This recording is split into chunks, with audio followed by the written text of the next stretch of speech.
Okay, welcome to video 3. So in this one we're going to start by talking about dynamics. This is the study of forces acting on an object. Now a force can be a simple push or pull. So what that means is that a force will have a direction, just like velocity and acceleration. So force will also be a vector. So what are some of the different forces out there? Well, there's some from nature, like gravity. There's some from things that stretch, like elastic. And then there's some mechanized ones from motors or people. So we'll just call those applied. There's some from surfaces, like friction. And you could keep going on and on about the different types of forces. So when we study all the forces on an object, we call that the net force. The word net is just a way of saying the sum, adding them up. And what we see is that there's this relationship where the net force, which I like to use a sigma symbol, the net force equals mass times acceleration. And these are vectors, so I'm going to put little vector symbols above the force and the acceleration. Now the units of force, if we take a look at this, we see F equals ma. Now the unit of force is the Newton, the unit of mass is the kilogram, and the unit of acceleration is meter per second squared. So a force is a kilogram meter per second squared. But it's kind of a pain to say kilogram meter per second squared all the time, so that's why we use the Newton. We call the Newton a derived unit because it is derived from the kilogram, the meter, and the second. Now, this relationship then has a fancier name. We call this Newton's second law. So let's say we have the same force. So the same force acting on two objects. The object with the least amount of mass will see the greatest acceleration, and the object with the larger mass will see the least amount of acceleration. So now we can start making kind of a table of what's going on here. We have forces that are balanced and forces that are unbalanced. So let's say I have a box and I have two forces acting on it.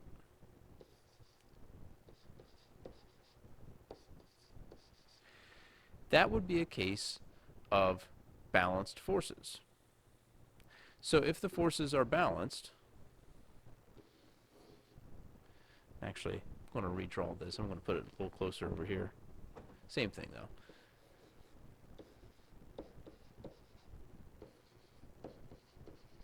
So if the forces are balanced, the net force equals 0. So I would have 0 equals m times a. Well, mass can't be 0, so what that means then is that the acceleration must be 0. And if the acceleration is 0, then that means that the object is either at rest, so velocity is 0, stays at rest, or let's say the object's in motion. You can have a moving object with 0 acceleration. The thing is that it'll keep the same speed and direction. So it'd be like a car with its cruise control set. Now let's say we have an object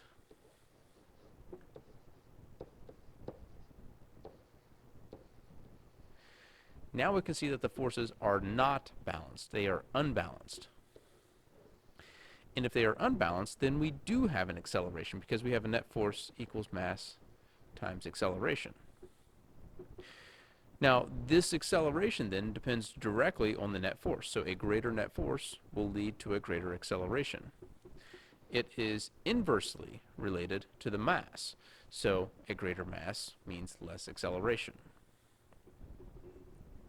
So those are our forces. We can have balanced forces or unbalanced forces.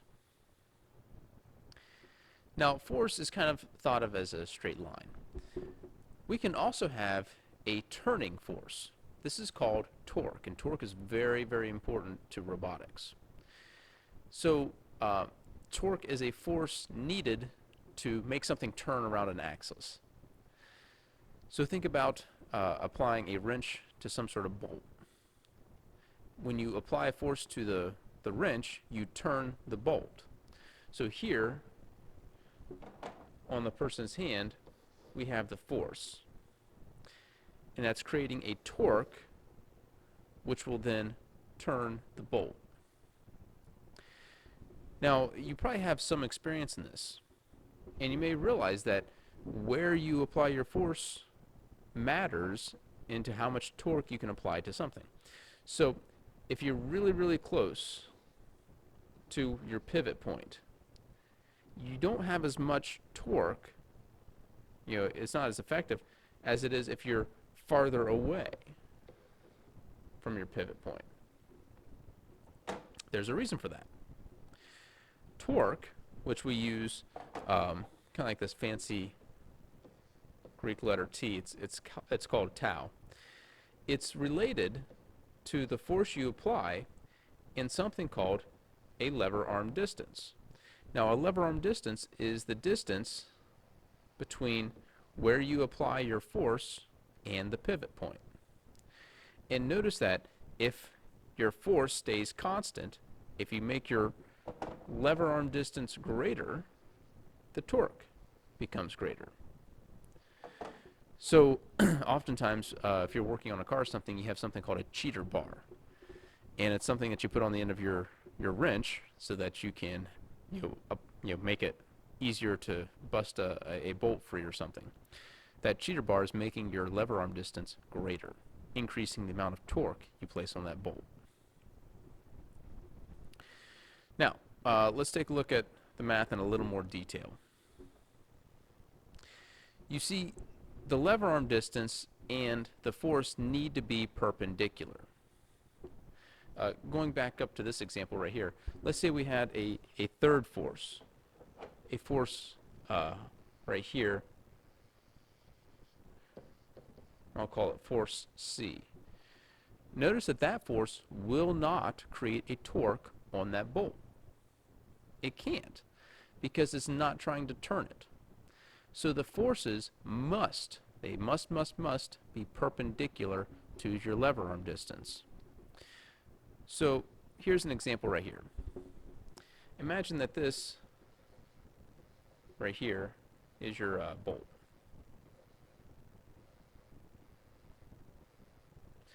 Imagine this red line represents your wrench. And then here we have our force that we're applying to it. Only forces that are perpendicular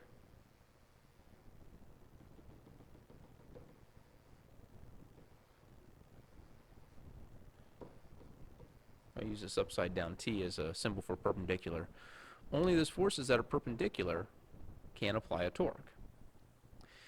Now, this dotted arrow here, it's the same as this one. You see, once you place a vector on a piece of paper, you can slide it wherever you want to. And the person just slid it up here just so that we can see what the angle is. So this angle is theta, and it's actually found right about here. So what I can do is I can slide my perpendicular force vector over, form a right triangle, and that means I can see that it's that this force is like the hypotenuse, and we got that sine of that angle. So sine of an angle is opposite over hypotenuse. So sine of this angle, the opposite here would be that perpendicular force. The hypotenuse is the force, so put that over 1, cross multiply.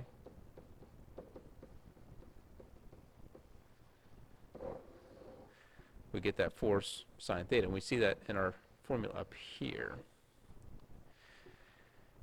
Now, for the most part, we don't have to worry about this too much. Where we are going to see torque is in terms of wheels.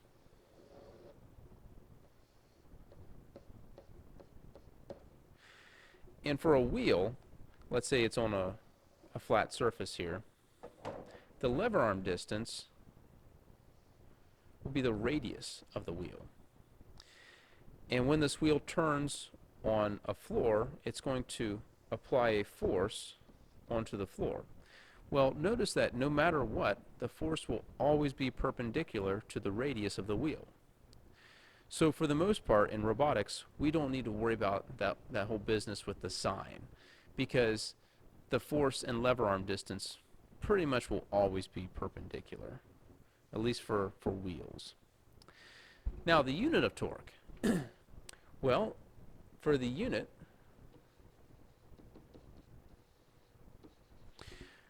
we see that we have a meter and a newton. So the unit of torque is a newton meter.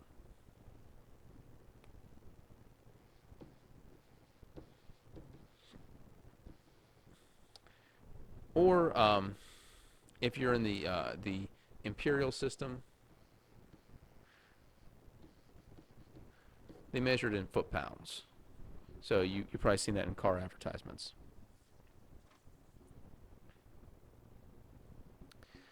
Now there's also another way of studying torque. I can take something called the moment of inertia times its angular acceleration. And this is very similar to net force equals mass times acceleration. So really I need a net in front of that torque. So the net torque is I times alpha. So I is the moment of inertia, and it measures how much something resists being rotated. So if I have and it's based off of geometry. So if I have like a sphere, its moment of inertia is 2/5 times its mass times its radius squared. If I have a ring, so this is kind of like a wheel, its moment of inertia is its mass times its radius squared. If I have a solid disk, it's 1/2 mass times radius squared. If I have a rod and I'm trying to rotate it about its center, it's 1/12 mass times its length. If I'm trying to rotate a rod around its axis, it's 1/3 mass times length squared. And there's a fancy way for finding moment of inertia for some weird geometries. It's just the moment of inertia at the center of mass plus mass times distance squared. And that's something we can take a look at in class. All right, energy and power. Work is how much energy is needed to move something. So if I have a force being applied to a box, and I move the box a certain distance, I would find the work acting on it by taking the force times the distance. But I need to make sure the force is parallel to the distance. So if this force were straight up, that force would have no way to pull the box a distance d across the surface. So we have to use parallel components. So this is kind of like torque again. I can make a right triangle. And notice then that I have this component that's adjacent to my angle. So cosine of theta equals adjacent over hypotenuse. So adjacent, that'd be like the parallel force divided by the hypotenuse over 1. So the parallel force equals the force times cosine theta. And that's what we see right here. So that is my parallel force.